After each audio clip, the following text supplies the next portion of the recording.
Good day, Amoners. Lloyd here from the Amon team. This marks the first of our new Amon News Roundup, where we bring you a weekly recap of the top stories in the cryptocurrency world.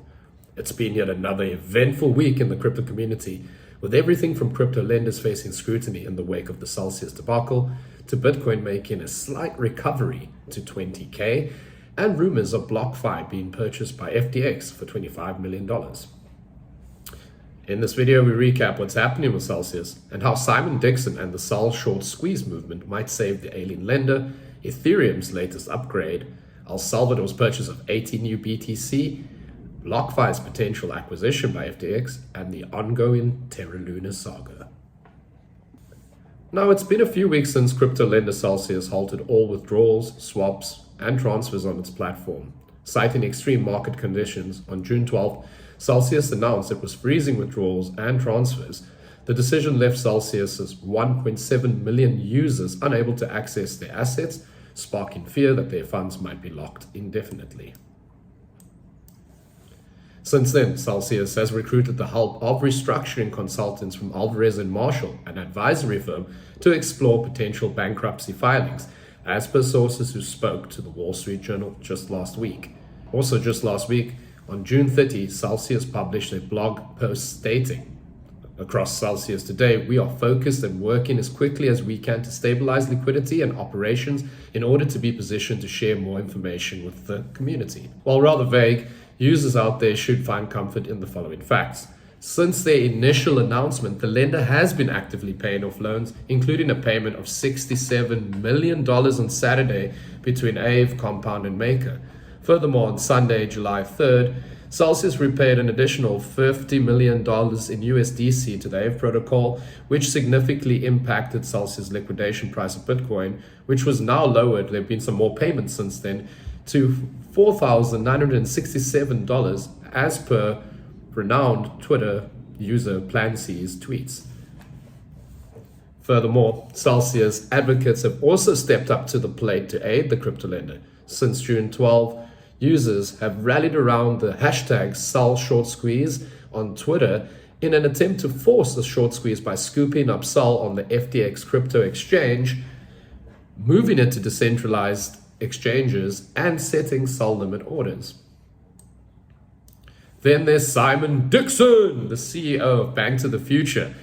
Simon Dixon has also come forward with 3 proposals to help Celsius. Proposal 1, a restructuring to relaunch Celsius and allow depositors to benefit from any recovery through financial engineering. Proposal 2, a pool of the most influential whales in Bitcoin to co-invest with the community. Proposal 3, an operational plan that allows a new entity and team to rebuild and make depositors whole.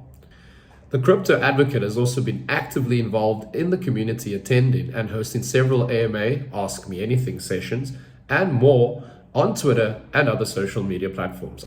But what does this mean for Celsians?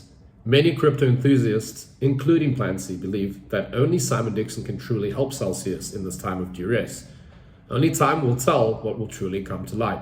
But if one considers that the lender is making efforts to pay off their loans, and that prominent figures such as Dixon are willing to step up to the plate, that Celsius might not suffer the same fate as BlockFi, or worse, as seen by Voyager Digital, who recently filed for Chapter 11 bankruptcy in the US bankruptcy courts of the Southern District of New York.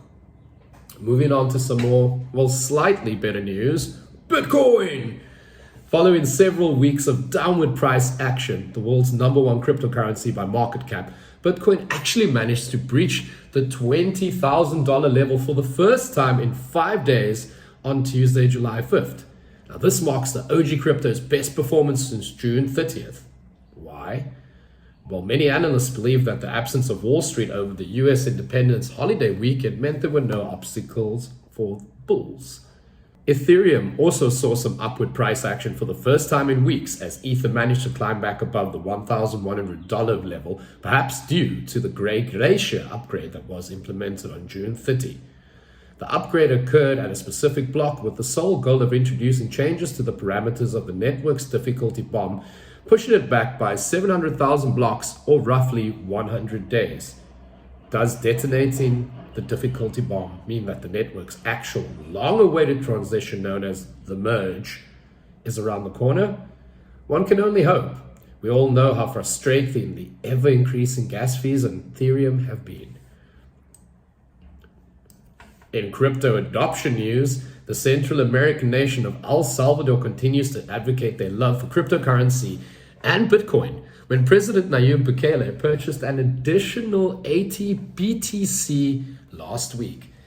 Bukele took to Twitter on June 30 announcing that he spent an additional $1.5 million to buy 80 BTC at $19,000 per coin. In a tweet that brought a smile to my face, and I'm sure many others, Bukele's tweet read, El Salvador bought today 80 BTC at 19,000 each. Bitcoin is the future. Thanks for selling cheap. No, thank you, Bukele. Of course, most of us know that prior to his most recent purchase, last year saw the president of Salvador spending around $104 million to buy 2,301 BTC at an average price of $45,171. That being said, when Bitcoin fell to $19,000 last week, El Salvador's Bitcoin stash was worth $43,719,000, implying losses for the country of about $60.2 million. Moving back over to more crypto lender turmoil, BlockFi. Last week saw BlockFi CEO Zach Prince take to Twitter to guess what? Denounce rumors. Rumors surfaced that the crypto lending firm, previously valued at $4.8 billion, would be sold to FTX's CEO Sam Bankman-Fried for a measly $25 million. A 99% discount? Surely not. And Prince squashed these rumors in a tweet to 100% confirm that, contrary to a recent CNBC report, the crypto lending firm would not be sold for $25 million. Furthermore, Prince attributed the news report to be nothing more than market rumors and urged everyone to trust only details that you hear directly from BlockFi. However, the CEO failed to deny whether the company was indeed to be sold and did not mention FTX. Then, a mere day later, it was reported that FTX US had indeed signed a deal with BlockFi that would give the crypto derivatives exchange the option to purchase the lending firm. In another tweet thread on Friday, July 1st, Prince stated that the crypto lending firm had signed agreements with FTX US for a $400 million revolving credit facility, as well as the option to acquire BlockFi at a variable price of up to $240 million based on performance triggers. As per the CEO, the deal was signed in an effort to bolster liquidity and protect client funds at BlockFi. Then there's Terra Luna. We all know about the Terra Luna and Terra USD crash that caused irreparable shockwaves throughout the crypto community, costing thousands of people thousands of dollars, if not more. In the latest update of the Terra saga, the United States of America and South Korea have agreed to share investigation data surrounding ongoing crypto-related cases, including the Terra Luna debacle. Han Dong-hoon, the Justice Minister of South Korea, recently visited New York to discuss various ways the two nations can collaborate on investigations related to financial crimes, including crypto-related crimes. The $40 billion Terra crash has garnered legal scrutiny from both nations, with the US recently opening a new investigation into Do Kwon, the co-founder of Terra. Conversely, South Korean prosecutors are looking into several charges against Kwon, including fraud, market manipulation, and tax evasion. That's all for Amon News this week. I'll be back next Friday to round up the top stories for the cryptocurrency community. Be sure to follow us on Twitter at @AmonWallet and check our blog every day for daily news, hot takes, educational pieces, and more.